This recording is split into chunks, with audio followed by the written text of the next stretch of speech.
So my name is Rochie Farkash. Today we're going to be talking about hair covering. So why is hair covering essential for married Jewish women? And where in Torah does it talk about this law? So hair covering comes under the category of tzniut, of modesty.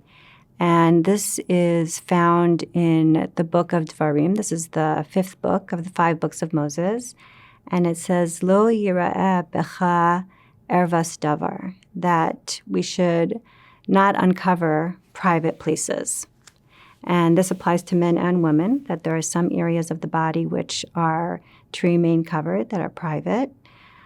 Specifically we know what some of those are, but we also look to the book of Shir HaShirim, which is the book that King Solomon wrote, where he describes the beauty of a woman's body.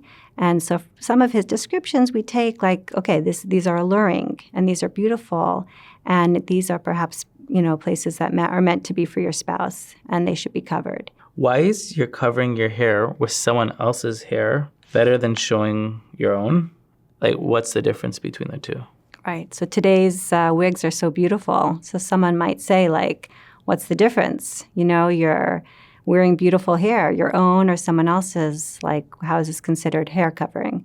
So the truth is that we are aware that we are covering it. So when we put on a wig or we cover our hair, we are saying this is our public persona. I'm showing to the world, right? But there's a private side, and that private side is what is saved for our spouses. How does the practice of hair covering tie into the broader concept of modesty within Judaism? We are supposed to care for our bodies, and it's important to be attractive. But I think the line is attractive, but not attracting.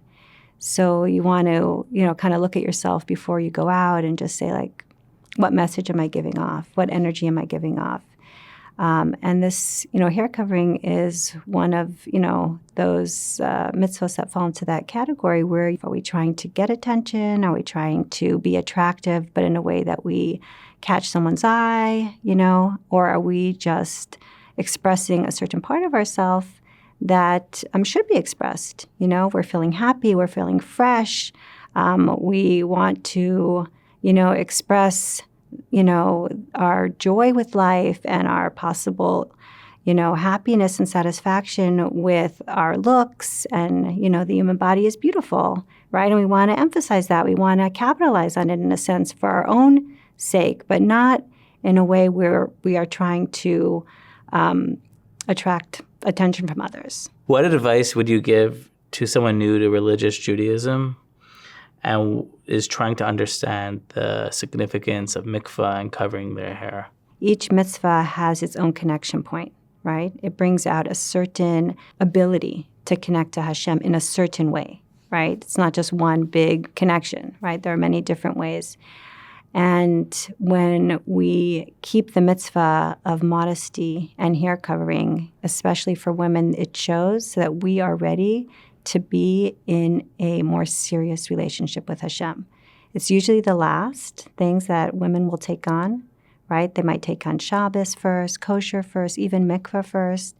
But at some point, it seems to me that a woman hits a wall, right? And they can only go so far in their relationship with Hashem with those mitzvot. It has to get more personal. It has to go deeper. And when we take on the mitzvah of covering, and that means your body or your hair, it shows that you've, deepened and you've grown in your relationship with Hashem. And it has to be expressed in a physical way.